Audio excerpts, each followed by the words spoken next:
Bismillahirrahmanirrahim. Alhamdulillah rabbil alamin wassalatu wassalamu ala asyrafil anbiya'i wal mursalin sayyidina Muhammad wa ala alihi wa sahbihi ajma'in. Nawaitu ta'alluma wa ta'lim wa tazakkur wa tazkir wa naf'a wal intifa' wal ifadata wal istifadah wal hatha ala tamassuki bi kitabillahi wa sunnati rasulih sallallahu alaihi wasallam wa du'a ila al-huda wa dalalata ala al-khair ibtigha'a wajhihi wa mardatihi wa thawabihi wa jannatihi subhanahu wa ta'ala thumma amma ba'du. Assalamualaikum warahmatullahi taala wabarakatuh. Sidang hadirin penonton yang dirahmati Allah Subhanahu wa taala sekalian. Insya-Allah pada pagi yang mulia ini kita akan sambung pembacaan kita dalam kitab An-Nurul Mubin karangan Al-Imam Al-Faqih Al-Usuli Al-Mufassir Al-Allamah Ibnu Juzai Al-Ghannati rahimahullahu taala wa nafa'ana Allahu bi ulumihi wa bi ulumi masyayikhina amin ya rabbal alamin. Sebelum kita masuk kepada perbahasan yang baru untuk kelas pada kali ini, kita ulang kaji sedikit perbahasan-perbahasan yang telah kita bincangkan pada kelas yang sebelum ini. Yang pertamanya ialah kita ingat kembali tentang maksad ataupun tujuan musannif mengarangkan kitab ini yang saya selalu sebutkan pada permulaan setiap daripada kelas, supaya apabila kita membaca kitab An-Nurul Mubin ini, kita ala basiratin, maksudnya dalam penglihatan yang jelas terhadap apa yang ingin disampaikan oleh musannif dan apa yang patut pembaca-pembaca kitab An-Nurul Mubin ini mendapat daripada kitab yang ditulis oleh Syekh ini. Jadi untuk tiga maqasid ataupun tujuan utama Syekh Ibnu Juzai rahimahullah menuliskan kitab ini, yang pertamanya adalah Syekh bertujuan untuk menyebutkan dalil-dalil yang mana apabila seseorang itu membaca dalil-dalil dan memahami dalil-dalil tersebut, maka ia melepaskan seseorang itu daripada belenggu taklid. Kerana iman muqallid ini diragui ataupun terdapat syak sama ada ia sah ataupun tidak sah. Maka untuk mengeluarkan seseorang itu daripada taklid dalam ilmu akidah, taklid kepada kepercayaannya, maka Syekh akan datangkan dalil-dalil yang mengeluarkan seseorang itu daripada taklid. Itu yang pertama. Tujuan yang kedua Syekh tulis kitab ini adalah Syekh datangkan dalil-dalil itu daripada Al-Quran. Sebab dalil-dalil Al-Quran ini adalah hujjatullah al-kubra, hujah Allah Subhanahu Wa Taala yang paling besar. Wahabluhul matin, dan juga talinya yang paling teguh. So dalil-dalil tersebut Syekh datangkan yang pertamanya ialah daripada Al-Quran Al-Karim. Maka tujuan yang ketiga adalah Syekh menulis kitab-kitab ini memfokuskan kepada ummahatul masail, pembahasan-pembahasan umum ataupun pembahasan-pembahasan induk di dalam ilmu akidah, dan tidak mencampur adukkan pembahasan tersebut dengan khilafiyat, perkara-perkara yang diperselisihkan oleh ulama dan sebagainya. Syekh hanya mendatangkan maudhu' utama dalam ilmu tauhid supaya seseorang yang membaca kitab An-Nur Al-Mubin ini tidak terlari fokusnya untuk memahami akidah yang sebenar di dalam Islam, dan tidak lari fokusnya kepada perkara-perkara khilaf, perkara-perkara furu' akidah yang menyebabkan mereka ini tidak fokus kepada perbahasan akidah yang sebenar. Jadi itu adalah tiga tujuan utama Syekh tulis kitab An-Nurul Mubin ini, dan dikhususkan kepada orang-orang awam, orang-orang yang tidak mempunyai banyak masa untuk mengkaji lebih mendalam, untuk mempelajari satu demi satu. Syekh tujukan buku ini khusus kepada mereka. Kemudian saya juga sudah terangkan sebelum ini tentang manhaj ataupun metodologi Syekh dalam menyusun kitab ini. Yang pertamanya ialah Syekh memberi satu takbir yang menunjukkan bahawa manhaj yang dibawa oleh Syekh dalam penulisan kitab ini, apabila dia menyebutkan jalan-jalan untuk kita sampai kepada sesuatu perkara itu, disebutkan sebagai maslak. Maslak ni kalau kita terjemah di dalam bahasa Melayu adalah jalan. Jamaknya adalah masalik, jalan-jalan.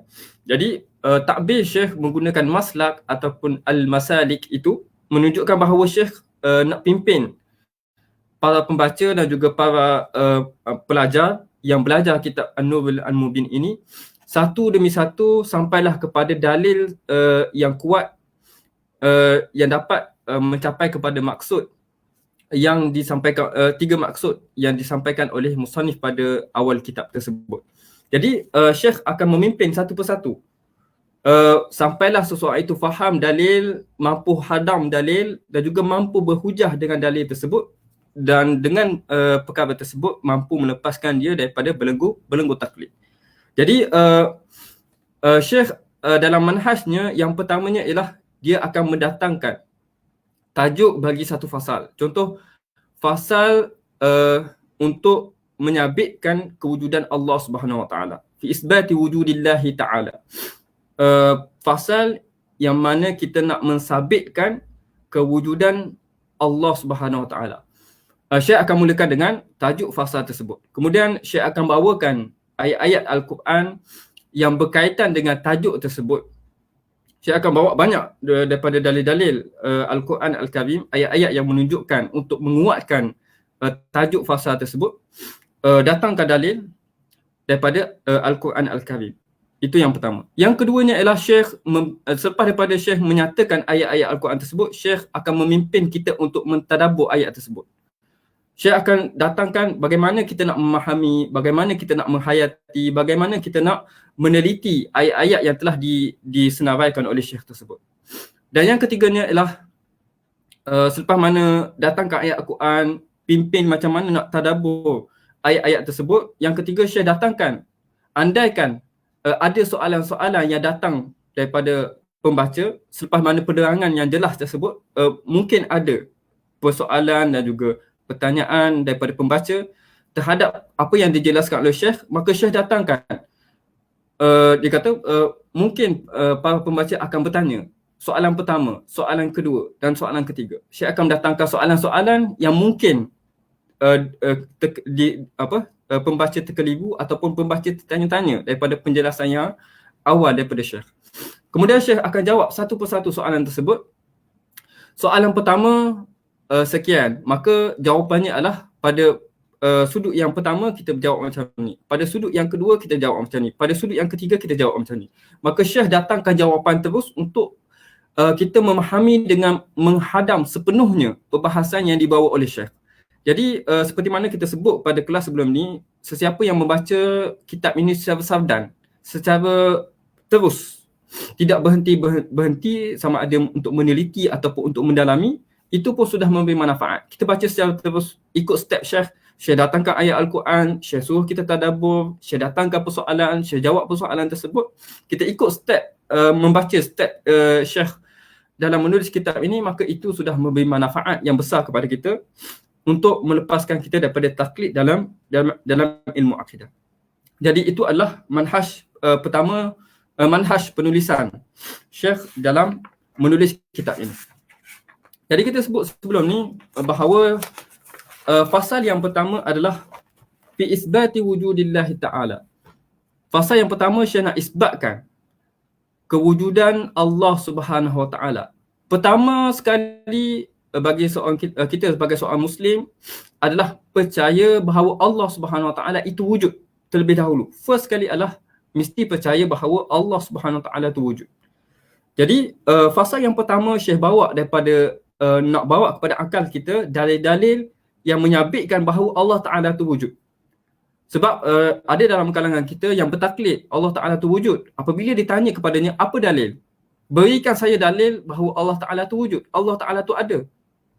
Jadi apabila kita sekadar bertaklid, kita akan berkata Ustaz sekian, Ustaz si fulan berkata Allah Ta'ala itu wujud. So saya nakalkan kata-kata Ustaz tersebut, maka saya berpegang dengan kata-kata Ustaz tersebut.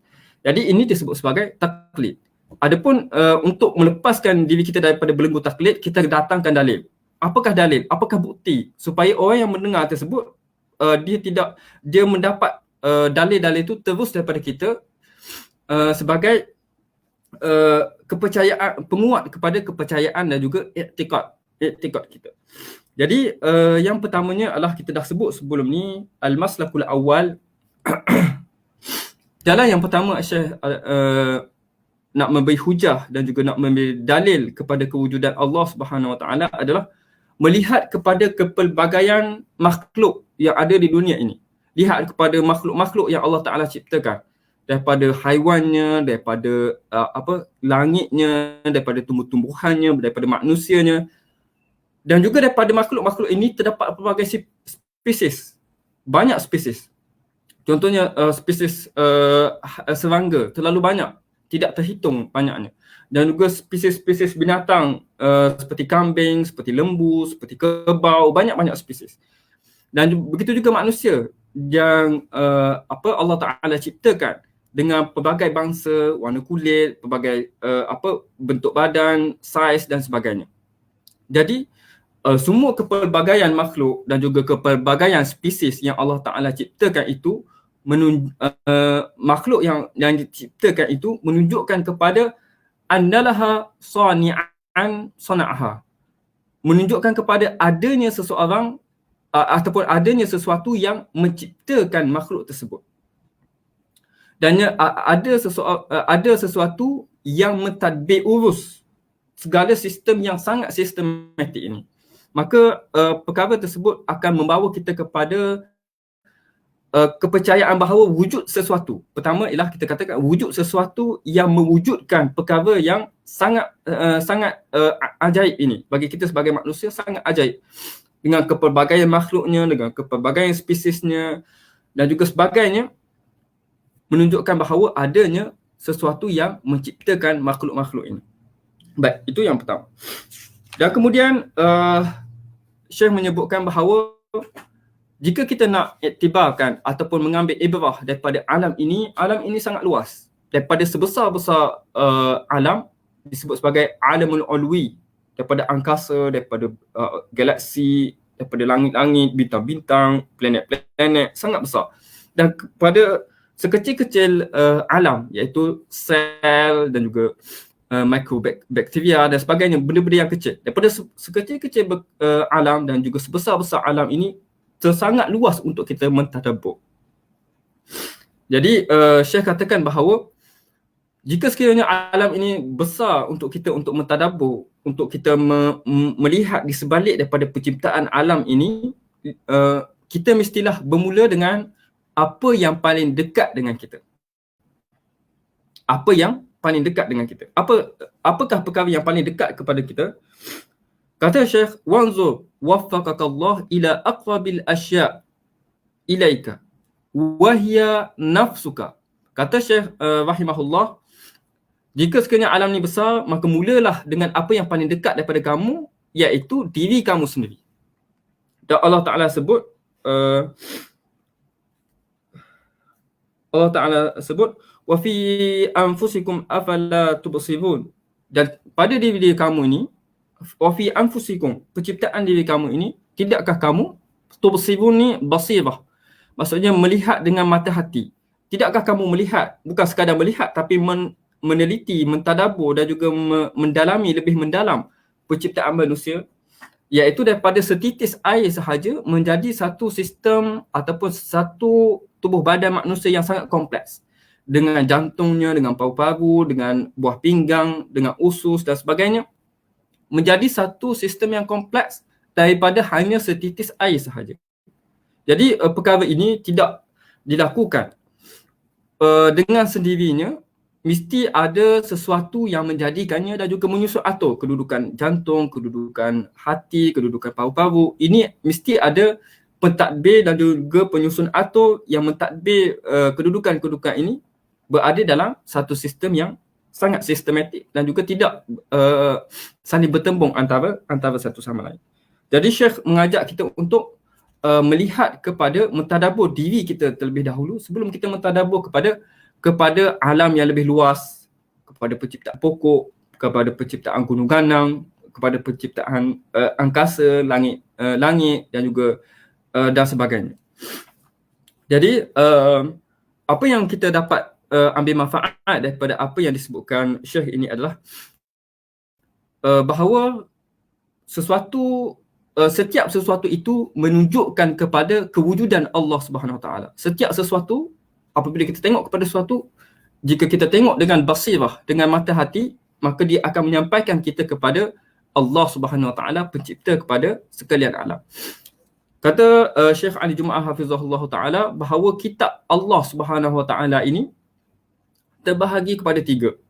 Dan setiap daripada kitab Allah Subhanahu Wa Ta'ala ini memerlukan kita untuk mentadabbur setiap satu daripada kitab-kitab Allah. Jadi kitab-kitab Allah Subhanahu Wa Ta'ala yang perlu ditadabbur oleh manusia ni ada 3. Yang pertamanya adalah Kitabullah Al-Manzur. Kitab Allah yang dapat dilihat, yang dapat dicerap dengan mata, dapat dirasai adalah Kitabullah Al-Manzur adalah alam. Alam ini. Alam ini adalah kitabullah yang perlu kita tadabbur, yang perlu kita melihat, yang perlu kita mengkaji untuk kita merasai keagungan dan juga kebesaran Allah Subhanahu Wa Taala. Jadi alam inilah kitabullah. Kita membaca alam. Dan kitab Allah Subhanahu Wa Taala ini merangkumi ayah. Kalau kita Al-Quran itu adalah kitabullah al-mastur. Kitab Allah yang tertulis, al-mastur, di dalam mushaf dan juga sebagainya. Jadi setiap daripada kitab Allah Subhanahu Wa Taala tu mengandungi surah dan juga mengandungi ayah. Jadi ayah ni kita sebut sebagai ayatun ataupun ayat dalam bahasa Melayu. Jika kita lihat kepada bahasa Arab, maksud ayatun itu adalah al-alamah, tanda. Ayah adalah maksudnya adalah al-alamah. Jadi kalau kita baca Al-Quran, al-ayah dalam Al-Quran tu maksudnya adalah tanda kita berhenti satu ayat. Jadi untuk Kitabullah Al-Manzur, iaitu alam ini, ayatun adalah tanda untuk menunjukkan kepada kewujudan, keagungan dan juga kebesaran Allah Subhanahu Wa Taala. Jadi setiap sesuatu tu wa kullu syai'in ayatun ala wujudillahi ta'ala. Setiap sesuatu di alam ini jika kita mentadabbur dengan mata hati yang bersih, maka kita akan sampai kepada kewujudan, keagungan dan juga kebesaran Allah Subhanahu Wa Taala. Jadi kitab yang pertama Kitabullahil Manzur, alam. Yang kedua ialah Kitabullahil Mastur, itulah Al-Quran Al-Karim yang tertulis dan sampai kepada kita dibaca. Yang ketiganya adalah Kitabullah Al-Maqdur. Kitab Allah Subhanahu Wa Taala yang Allah Taala meletakkannya qadar dan qadar, ketentuan Allah Subhanahu Wa Taala, iaitu adalah manusia. Dan manusia ni adalah satu kitabullah yang kita perlu mentadabbur bagaimana manusia ni.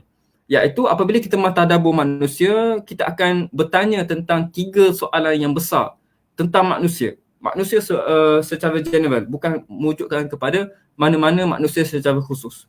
Jadi manusia ni adalah yang pertama akan ditanya daripada mana manusia ni datang. Min aina nahnu. Daripada mana kita datang? Contohnya kita pada umur kita sekarang ni 35 ataupun 40 tahun. Sebelum 40 tahun ataupun sebelum 40 tahun dan juga 50 tahun sebelumnya, di manakah kita? Siapakah kita pada waktu tersebut? Jadi soalan pertama apabila seorang manusia ini lahir di dalam dunia adalah min aina nahnu, min aina na'ti. Kita datang ni daripada mana? Kemudian apabila soalan tu timbul pula soalan yang kedua ialah daripada mana kita datang? Sekarang kita duduk di dunia. Madza naf'al huna? Apa yang nak kita lakukan di dunia ini? Apa yang tuntutan ke atas kita? Kita dah ada di dunia ini. Apa yang perlu kita lakukan? Apa yang perlu kita laksanakan di dalam kehidupan di dunia ini? Kemudian timbul persoalan yang ketiga, iaitu ila aina nahnu? Ila aina nahnu nazhab? Ke manakah kita akan pergi selepas daripada ini? Selepas daripada kehidupan ini, ke manakah kita akan pergi? Jadi persoalan-persoalan ini memerlukan kita mentadabbur kepada diri insan itu, perjalanan kehidupannya. Dari mana kita datang, apa yang perlu kita lakukan pada kehidupan yang kita hidup pada sekarang ini, dan apa yang akan berlaku selepas mana kehidupan dunia ini berakhir, iaitu selepas mana kematian kita. Jadi untuk seorang Muslim, perkara-perkara ni sudah selesai. Maksudnya sudah dijawab. Kita datang daripada alam ruh. Sebelum daripada alam ruh itu kita tiada, kemudian Allah Ta'ala menjadikan kita ke dalam alam roh, dan kita datang daripada Allah Subhanahu Wa Ta'ala. Dan Allah Ta'ala menghidupkan kita dalam alam kehidupan kita sekarang ini untuk memberikan kita taklif, kewajipan, apa yang perlu kita buat, if'al wala taf'al, apa yang kamu perlu buat dan juga apa yang kamu jangan buat. So Allah Ta'ala berikan kita syariat untuk kita ikut, untuk kita buat, dan juga Allah Ta'ala berikan kita larangan untuk kita jangan buat dan juga kita jauhi perkara-perkara tersebut. Maka selepas daripada ni, jawapannya sudah ada bagi kita sebagai seorang Muslim, iaitu lepas pada kita meninggal dunia di kehidupan dunia ini, kita akan masuk kepada alam barzakh, dan kita sebelum kepada alam hari kiamat dan juga pembalasan syurga dan juga neraka. Jadi kita jelas perjalanan kita. Min aina nahnu, maza naf'al huna, wa ila aina nahnu nazhab. Dan kepada mana kita nak pergi. Maka kita jelas perjalanan kita. Dan ini adalah keistimewaan umat Islam. Apabila dia jelas dalam perjalanan hidupnya, dia jelas tentang daripada mana dia datang, apa yang perlu dibuat dan ke mana dia akan pergi, iaitu akhirnya kepada pembalasan syurga dan neraka, maka perjalanan hidupnya ialah mengusahakan ataupun melaksanakan apa yang telah diperintahkan oleh Allah Subhanahu Wa Ta'ala. Berbeza dengan golongan-golongan kafir dan golongan-golongan yang tidak mempercayai Allah Subhanahu Wa Ta'ala, mereka ni mencari-cari min aina nahnu, dan mereka mencipta teori-teori yang pelbagai.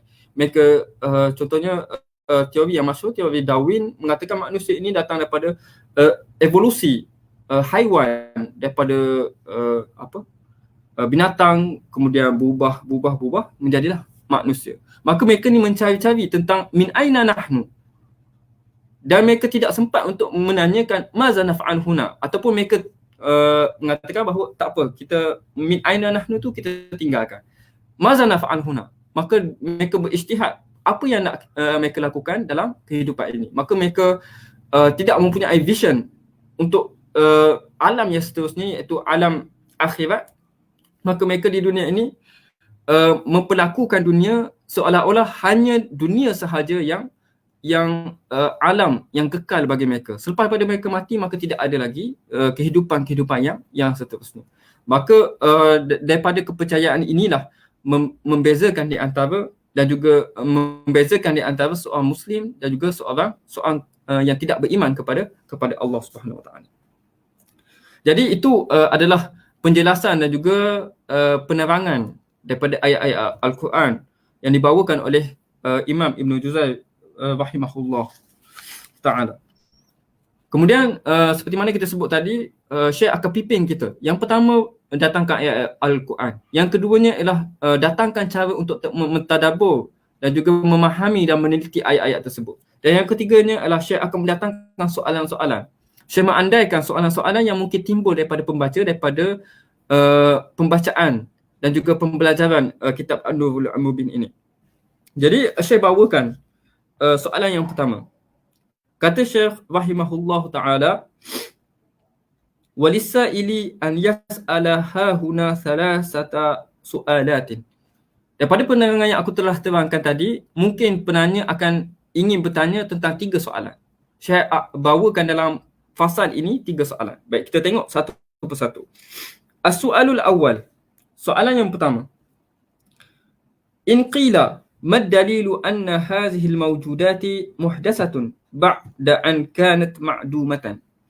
Saya kata mungkin para pembaca ataupun para pelajar ingin bertanya, apakah dalil bahawa alam ini adalah bersifat dengan sifat hadis, baharu. Baharu ni adalah diciptakan sebelumnya ialah dia tiada, kemudian diciptakan selepas daripada itu.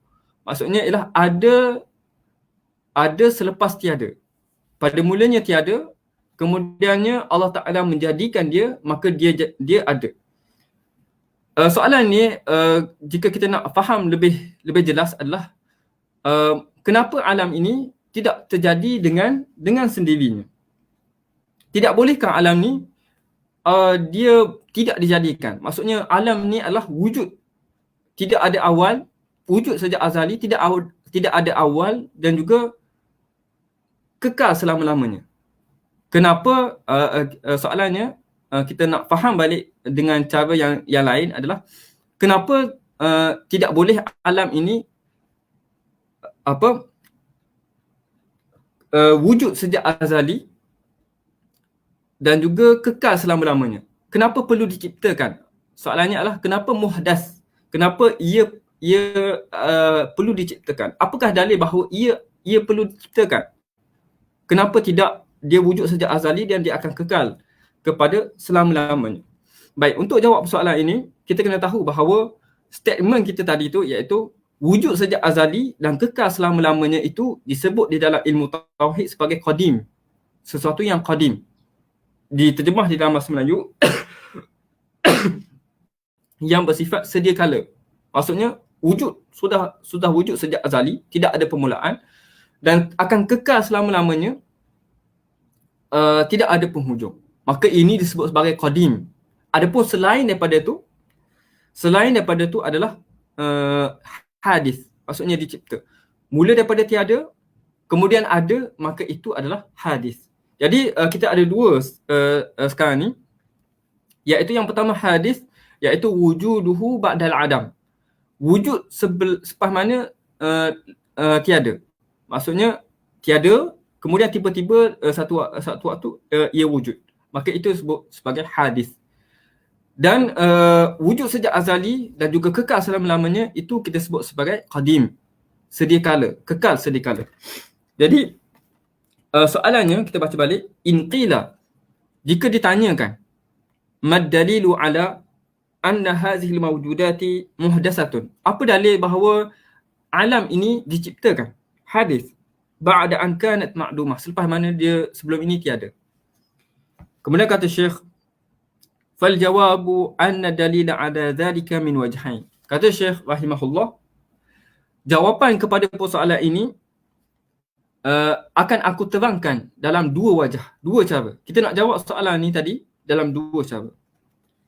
Baik, kata Syekh, al-wajhul awal, cara yang pertama kita nak jawab soalan tadi, annaha mutaghayyiratus sifat bil harakati was sakanat wa ghayri dhalika mimma yajri 'alayha min umuri at-tabi'at. Wa dhalika yanfi anha ittisafu bil qidami wa yaqdi 'alayha bil hudusi ba'da al-'adam. Kata Syekh rahimahullah bahawa alam ini sifatnya adalah berubah-ubah. Dan perkara yang berubah-ubah ini mesti ada sesuatu yang menjadikannya berubah daripada satu keadaan kepada keadaan yang lain. Maka perubahan ini menunjukkan kepada wujudnya perkara baharu kepada perkara tersebut. Jika kita nak lebih dalam, sesuatu perkara itu terbahagi kepada jauhar dan juga arad. Jauhar adalah satu zat bagi sesuatu perkara itu. Arad tu adalah sifat-sifat yang membentukkan kepada zat jauhar tersebut. Jadi perubahan-perubahan pada arad itu menunjukkan kepada sesuatu itu bersifat dengan sifat hadis. Kerana perubahan itu berlaku dan juga perubahan daripada satu keadaan kepada keadaan yang lain itu adalah bersifat baharu. Dan sesuatu yang bersifat baharu ini maka mustahil baginya bersifat dengan sifat qadim, sedia kala. Jadi yang pertamanya ialah kita nak istidlalkan bahawa alam ini dijadikan dengan cara bahawa kita melihat alam ini berubah-ubah. Sekejap malam, sekejap siang, sekejap hujan, sekejap panas, sekejap mendung, dan juga kepada perkara-perkara yang lain, contohnya ialah binatang daripada kecil membesar dan juga sebagainya. Jadi perkara-perkara al-umur at-tabi'at, perkara-perkara perubahan yang berlaku ke atas makhluk itu menunjukkan bahawa ianya adalah baharu, ianya adalah berubah, ia mengikut kepada peredaran zaman. Maka dia ni adalah sesuatu yang baharu. Jadi untuk dalil kepada ini, jika kita rujuk kepada kitab Al-Kharidatul Bahiyah karangan Imam Ad-Dadir Al-Khalwati Al-Azhari, dia sebut dalam syairnya adalah summa alaman bi anna hadzal alama, dan ketahuilah summa alaman bi anna hadzal alama ay ma siwallahi al-aliyyil alima iaitu apakah yang dimaksudkan dengan alam ialah ma siwallah, apa yang selain daripada Allah Subhanahu Wa Taala. Ai ma siwallahi aliyyi al-alima min ghairi syaqqin hadisun muftaqibu. Tidak syak lagi bahawa alam ini iaitu selain daripada Allah Subhanahu Wa Taala, apa sahajalah selain daripada Allah Subhanahu Wa Taala ni adalah merangkumi semua malaikatnya dan juga binatangnya, manusianya semua. Ma siwallahi aliyyil alima min ghairi syaqqin hadisun muftaqibu. Tidak syak lagi mereka ni hadis, mereka ni baharu, mereka ni diciptakan selepas mana mereka sebelumnya tiada. Hadisun muftaqibu. Muftaqibu tu maksudnya lah muftaqibu ila muhdithin yuhdisuhu, ataupun muftaqibu ila mujidin yujiduhu, kata Syekh dalam syarah Qaidah Bahiyah tersebut. Mereka memerlukan kepada sesuatu yang menciptanya ataupun sesuatu yang menjadikannya. Min ghairi syaqqin hadisun muftaqibu li'annaha qama bihi taghayyur. Kerana apa dalil mereka perlukan kepada pencipta ialah wujudnya perubahan. Mesti ada yang mengubahnya, sesuatu yang mengubahkan, menjadikan sesuatu yang baharu selepas mana sebelumnya tiada. Li'annaha qama bihi taghayyur hudusuhu wujuduhu ba'dal adam. Maksud hudus ataupun baharunya sesuatu itu adalah wujuduhu ba'dal adam. Wujudnya sesuatu itu selepas mana sebelumnya dia tiada. Dia tiada, kemudian wujud itu dinamakan hudus. Hudusuhu wujuduhu ba'dal adam wa didduhu, dan lawan kepada hudus hadis tadi, wa didduhu huwal musamma bil qidam. Lawan kepada yang pertama tadi iaitu wujud selepas mana dia tiada adalah qidam. Maksudnya ialah sedia kala dan juga kita sebut tadi lah wujud sejak azali dan kekal selama-lamanya. So kita ada dua. Jadi setiap sesuatu itu tidak terlepas daripada dua perkara ini. Sama ada dia bersifat dengan sifat hadis ataupun dia bersifat dengan sifat qadim. Sifat qadim adalah sifat yang sedia kala dan tidak ada umur tabiat ala sifat al-qadim, al-qadimat. Sifat al-qadim. Sifat qadim tu tidak berlaku perubahan umur tabiat di ala sifat qadim. Adapun hudus ataupun sesuatu yang bersifat dengan sifat hadis, mereka ni sentiasa mutajaddid, maksudnya diperbaharui. Wujud sesuatu yang baharu selepas mana sebelumnya tiada, kemudian selepasnya itu ada. Jadi setiap sesuatu itu tidak terlepas daripada sifat hadis dan juga sifat qadim. Maka apabila kita lihat kepada alam ini, berlaku perubahan-perubahan yang berlaku di dalam alam ini, maka sudah tentulah min ghairi syaqqin hadisun muftaqibu. Kata Imam Dardi rahimahullah, tidak syak lagi bahawa dia adalah hadis. Ia diciptakan daripada tiada kepada ada. Baik.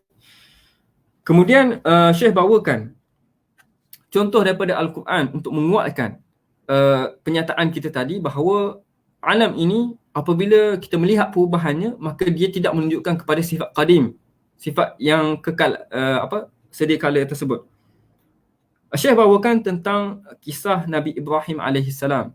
Nabi Ibrahim alaihissalam dalam surah Al-An'am ayat 79, wa bihadza istadalla Ibrahimul Khalil sallallahu alaihi salatu wasalam fima zakarahu Allah inda qawlihi, dalam firman Allah Subhanahu wa taala yang berfirman, falamma janna alaihi al-lailu ra'a kawkaba qala hadha rabbi falamma afala qala la uhibbul afilin falamma ra'a al-qamara basiran qala hadha rabbi falamma afala qala la illam yahdini rabbi la akunanna minal qaumid dallin falamma ra'a asy-syamsa bazighatan qala hadha rabbi hadha akbar falamma afalat qala ya qaumi inni bari'un mimma tusyrikun inni wajjahtu wajhiya lillazi fatara as-samawati wal arda hanifa wama ana minal musyrikin.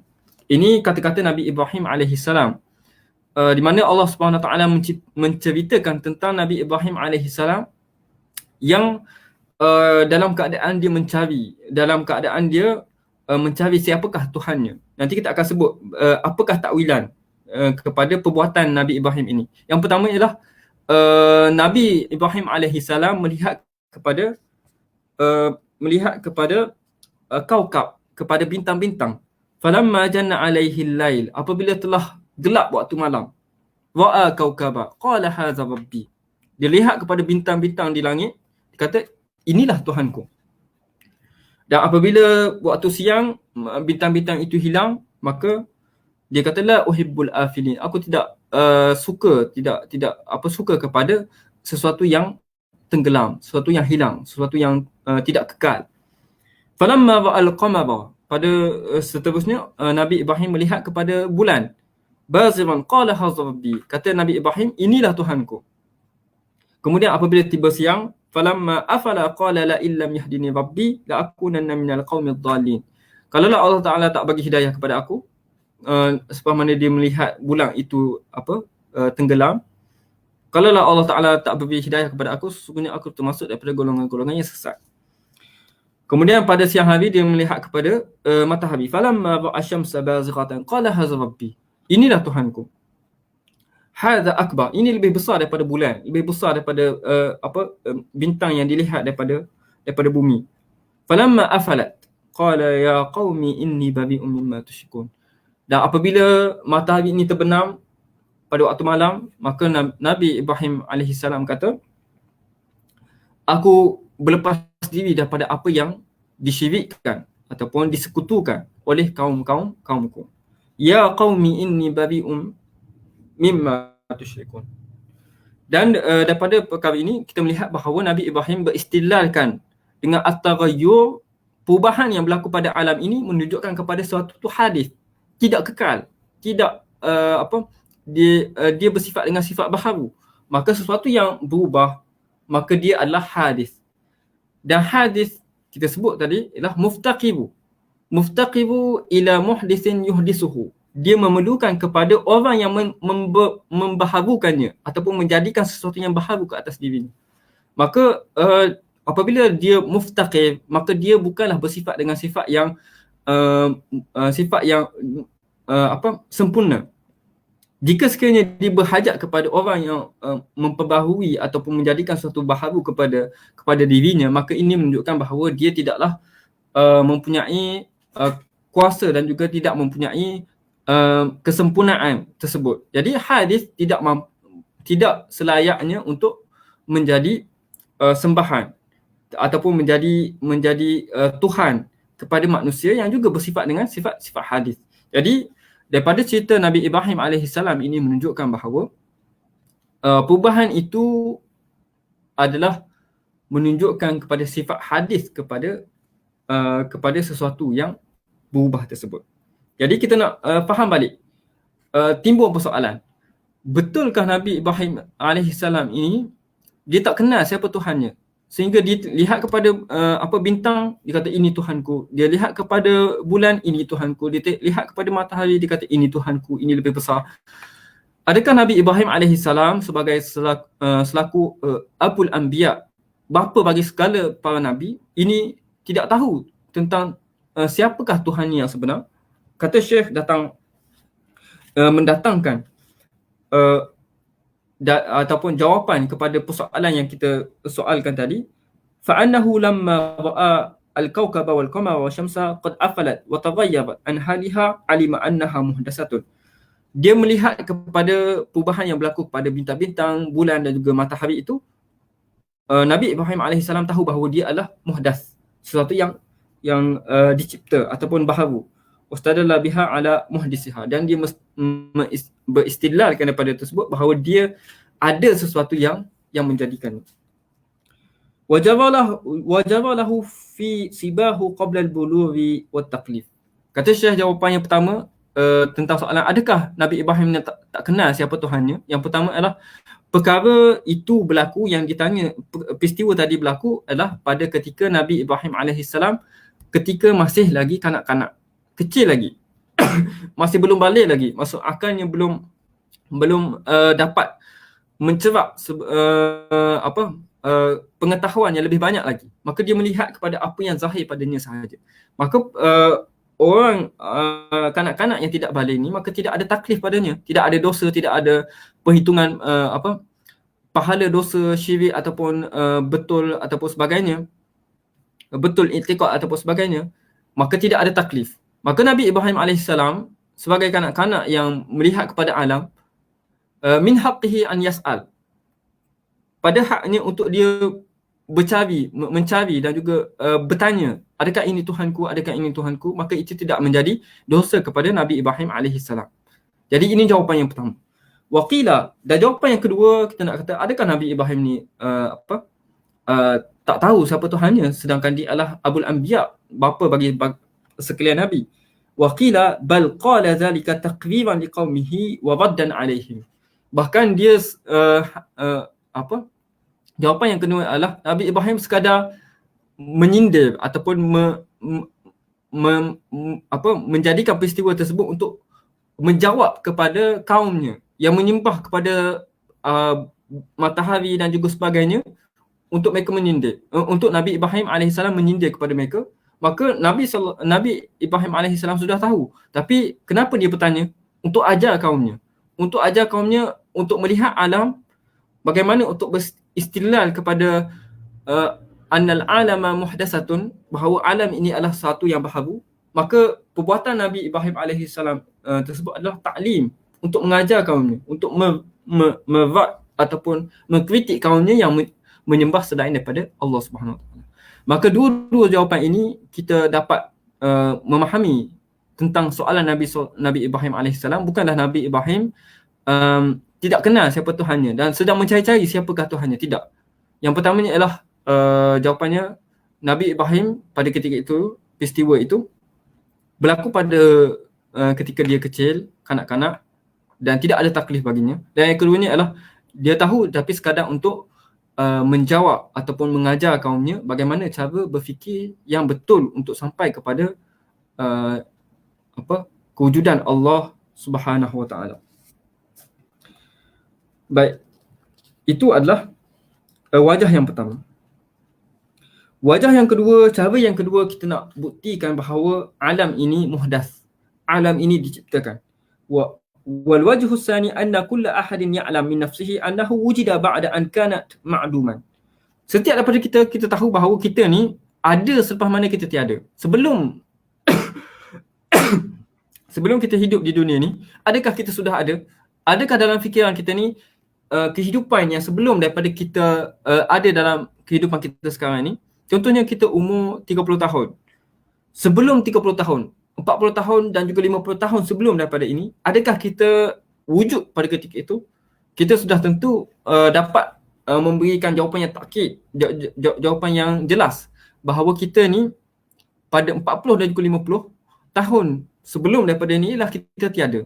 Dan Allah Ta'ala jadikan kita pada hari yang kita lahir padanya. Maka pada ketika itu kita sudah barulah kita menjadi wujud di dunia ini. Jadi setiap daripada kita ni tahu bahawa kita datang daripada tiada. Anna kulla ahadin, setiap seorang itu ya'lam min nafsihi annahu wujida ba'da an kanat ma'duman.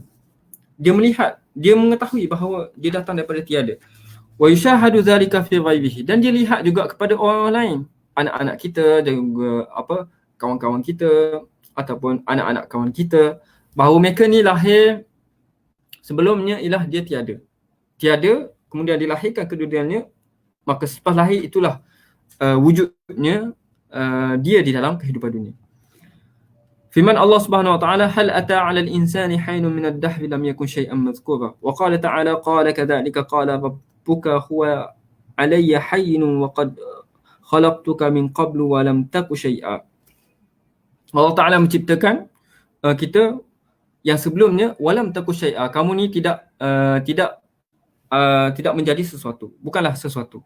Wa kadzalika yushahidun nabat yujidu ba'dal adam. Begitu juga kita lihat kepada tumbuh-tumbuhan. Mereka ni ataupun tumbuh-tumbuhan ini wujud selepas mana wujud daripada tiada. Contohnya ialah pokok-pokok dan juga buah-buahan daripada tiada kemudian membesar dan juga menjadi buah. Wa taral arda hamidatan fa idza anzalna 'alayha al-ma' ihtazzat wa rabat wa anbatat min kulli zawjin bahij. Ini firman Allah Subhanahu Wa Taala nak menunjukkan bahawa Allah Taala lah yang memunculkan ataupun menciptakan buah-buahan itu tumbuh daripada tanah, dan juga Allah Taala menjadikan air untuk menghidupkan tumbuh-tumbuhan tersebut. Baik. Itu soalan yang pertama, boleh dijawab dengan dua cara. Kemudian saya datangkan soalan yang kedua. Kita baca soalan yang kedua. Wasu'alus tsani. Tadi kita kata apakah dalil untuk alam ini diciptakan muhdatsah? Annal alama muhdatsatun. Yang keduanya adalah mad dalil ala anna as-sani'a taftaqib ila as-sani'in wa la tasna' hiya anfusaha. Baik. Tadi kita kata apa? Soalan tadi adalah kenapakah alam ini tidak kekal? Maksudnya wujud sejak azali dan kekal selama-lamanya. Kenapa kita katakan ia diciptakan? Baik, soalan yang keduanya adalah kenapa tidak alam itu menciptakan dirinya sendiri? Ini soalan yang kedua. Ini kalau kita ikut kepada perjalanan secara logiknya, dia akan satu persatu. Pertamanya adalah kenapa alam ini tidak kekal? Kenapa alam ini sudah tidak sedia wujud dan juga kekal selama-lamanya? Maka kita jawab dengan dua jawapan tadi.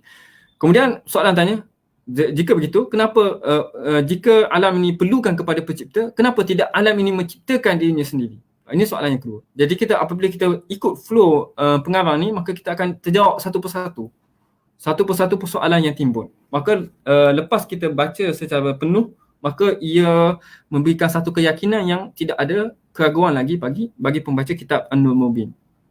Jadi soalan yang keduanya adalah apakah dalil bahawa alam ini wujud pencipta lain dan juga bukan alam ini diciptakan oleh diri sendiri, ataupun kita sebut dalam bahasa kita ialah semula jadi. Kenapa tidak menjadi semula jadi? Maksudnya alam ni yang sendiri yang melakukan perubahan dalam dirinya. Baik. Fal jawabu. Maka jawab bagi soalan ini, kata Syekh rahimahullah, fal jawabu min salasati aujuhin. Maka jawab bagi persoalan ini ada tiga jawapan. Kata Syekh rahimahullah, anna sun'a syai'i li nafsihi muhalun. Sesuatu yang menciptakan dirinya sendiri ni adalah mustahil. Mustahil suatu perkara itu menciptakan dirinya sendiri. Li'anna sani'a yajibu an yataqaddama 'ala al-masnu'. Ini kerana orang yang sesuatu yang menciptakan itu mestilah mendahului sesuatu yang perkara yang diciptakan. Contohnya adalah manusia, kerusi. Kerusi, mestilah orang yang menjadikan kerusi itu wujud terlebih dahulu sebelum wujudnya kerusi. Maksudnya masnu' orang yang sani', orang yang buat itu lebih dahulu wujud sebelum perkara yang dibuatnya, iaitu kerusi. Jadi sesuatu membuat dirinya sendiri itu adalah mustahil. Mustahil untuk sesuatu itu membuat dirinya sendiri. Kerana orang yang buat mesti terlebih dahulu wujud sebelum dia boleh buat perkara yang dia nak buat, masnu' tersebut. Boleh? Anna sun'a syai'i li nafsihi muhal. Sesuatu menciptakan dirinya sendiri adalah mustahil. Li'anna sani'a yajibu an yataqaddam 'ala al-masnu'. Orang yang buat mesti lebih dulu wujud sebelum dia buat, sebelum daripada benda yang dia nak buat tersebut. Wala yataqaddamu syai' 'ala nafsihi. Dan sesuatu itu tidak akan mendahului daripada dirinya sendiri. Waqad nabbaha Allahu 'ala butlani zalika fi qawlihi ta'ala am khuliqu min ghairi syai'in am humul khaliqun. Adakah mereka ni dicipta daripada sesuatu yang tiada, tiba-tiba dia menciptakan dirinya sendiri daripada tiada, menciptakan dirinya sendiri sampai ada? Am humul khaliqun, dan adakah mereka ni mencipta antara satu sama lain? Kemudian kata Syekh, untuk kita mentadabbur balik ayat yang dibawakan oleh Syekh di atas, wa'tabir zalika bi nafsika fa innaka lam takun ta'lam bi nafsika qabla wujudika fa kaifa yumkin an takuna anta sani'aha. Lihatlah kepada diri kamu, adakah kamu yang melakukan menyusun atur penciptaan kamu ini? Adakah kita di dalam rahim ibu tu kita bantu kita menjadikan diri kita sendiri dengan bentuk muka, dengan bentuk tubuh badan, warna kulit dan sebagainya. Adakah kita yang menjadikan perkara tersebut? Jadi kalaulah kita tidak melakukan, adakah daripada setitis air mani itu kita berusaha, kita buat sendiri untuk kita menjadi sekumpal darah, kemudian kita buat dalam keadaan sekumpal darah tu kita berusaha untuk menjadi daging dan juga tulang-tulang yang dibalut dengan daging dan jadi manusia. Adakah kita yang berusaha untuk melakukan perkara tersebut? Adakah kita menciptakan diri kita sendiri? Maka sudah tentu tidak. Ia akan ia bukan kita sendiri yang melakukan penciptaan hatta kepada diri kita sendiri. Wa fi hadzal ma'na qala Allah Ta'ala, dan pada makna ini Allah SWT berfirman, ma ashhadtuhum khalqas samawati wal ard wala khalqa anfusihim wa ma kuntu muttakhizal mudillina aduda. Kata Allah SWT, tidak akan kamu melihat kepada penciptaan langit dan bumi dan juga penciptaan kamu, adakah kamu ini menciptakan diri kamu sendiri? Maka sudah tentu tidak. Maka sesuatu itu tidak boleh menjadikan dirinya sendiri. Mesti ada sesuatu yang lain yang menjadikan sesuatu tersebut. Itu yang pertama. Yang keduanya adalah al-wajhus tsani. Cara kita nak jawab yang kedua, anna sani'a ala qismain. Makhluk-makhluk yang ada dalam di dalam dunia ini terbahagi kepada dua. Semua perkara, objek-objek dan juga semua benda dan juga makhluk yang ada dalam ni terbahagi kepada dua perkara. Terbahagi kepada dua kategori. Minha ma yaqtibul basharu alaih. Apa yang mampu manusia buat. Itu yang pertama. Ialah apa yang mampu manusia buat. Kal kitab wal bina. Contohnya adalah manusia mampu untuk membuat buku, menerbitkan buku, mengeluarkan buku. Manusia boleh membina bangunan. Ini apa yang objek-objek dan juga benda-benda yang mampu manusia buat. Wa minha ma la yaqdiru alaihi bashar.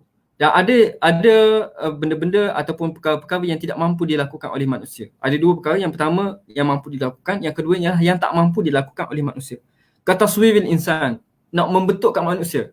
Daripada setitis air mani menjadi segumpal darah dan juga sebagainya, itu tidak mampu dilakukan oleh manusia. Dengan sains, dengan teknologi apa pun, itu tidak mampu dilakukan oleh manusia. Wa ikhraji faqihatin minal 'ud, mengeluarkan buah-buahan daripada banting-banting pokok. Ini tidak mampu dilakukan oleh manusia. Manusia hanya mampu untuk membaja, menanam biji benih, tapi untuk berusaha mengeluarkan buah-buahan daripada banting kayu tersebut, manusia tidak mampu. Wala syakka anna qismal awal yaftaqid ila sanihi.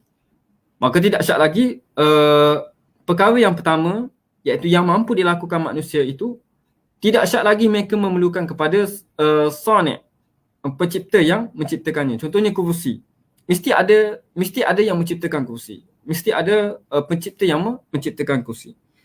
Fa iza ra'aita kitaban alimta anna lahu katiban. Apabila kamu melihat kepada satu buku, maka kamu akan tahu ataupun kamu akan tahu bahawa ada penulis yang menulis kitab tersebut. Wa iza ra'aita daran mabniyatan alimta anna hitanaha wa saqfaha lam takun binafsiha. Apabila kamu lihat bangunan yang berdiri tegak, tinggi dan sebagainya, ada saqf, iaitu ada bumbung, maka kamu akan percaya dan juga kamu akan tahu bahawa dia tidak tegak dengan sendirinya. Mesti ada kontraktor yang melakukannya. Mesti ada buruh-buruh binaan yang meletakkan batu bata dan juga meletakkan atap di atasnya. Dia tidak berdiri secara sendiri. Lam takun binafsiha.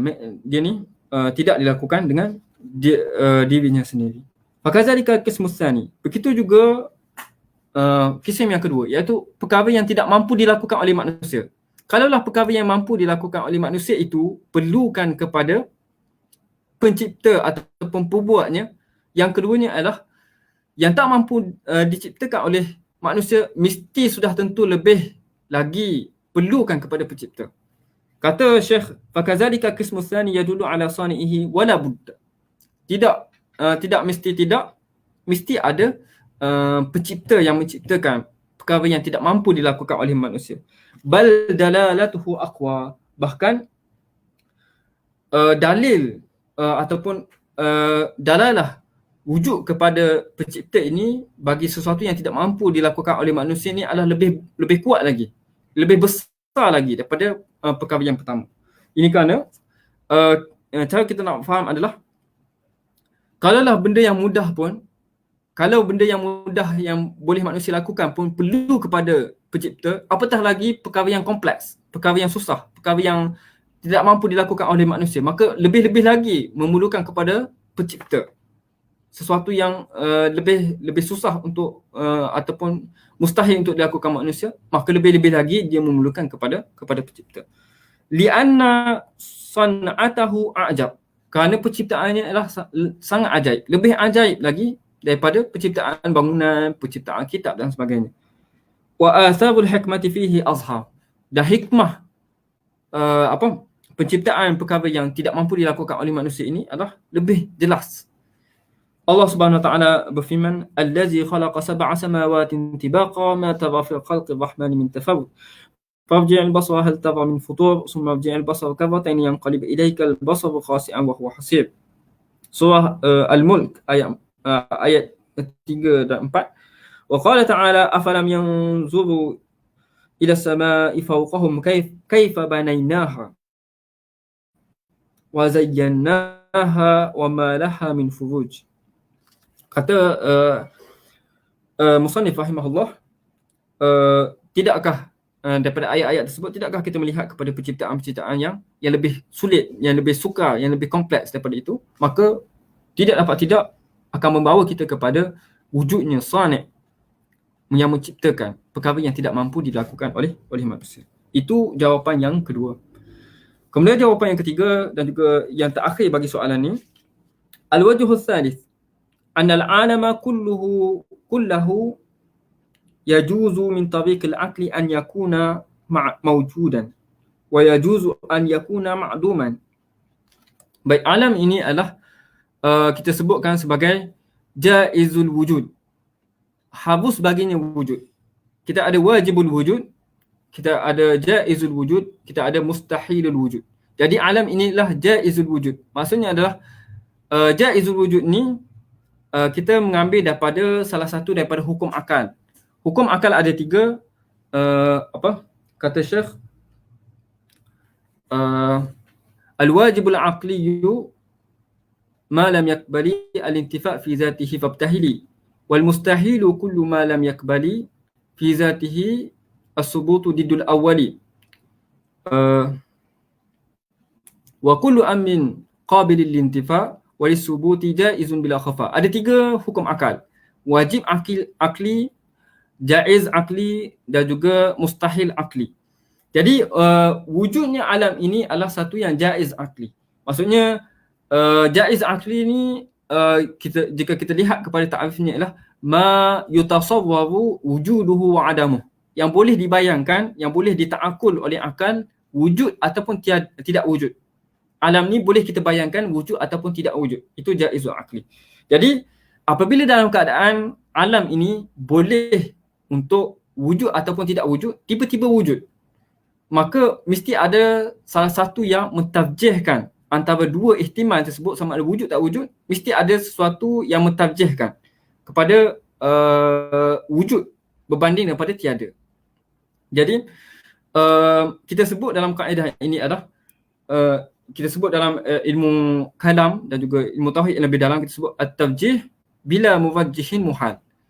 Tarjih merajihkan salah satu daripada dua ihtimal ini tanpa sebab muwajjih adalah satu mustahil. Mesti ada muwajjih yang mentarjihkan salah satu daripada dua timbangan ini, mentarjihkan salah satu, itu adalah sesuatu yang logik untuk kita fikirkan. Adapun jika sekiranya ditarjih tanpa sebab muwajjih, maka itu adalah muhal, mustahil. Mesti ada muwajjihnya, mesti ada yang mengeluarkannya daripada salah satu ihtimal tersebut, menjadikannya wujud ataupun menjadikannya tiada. Maka wujud muwajjih.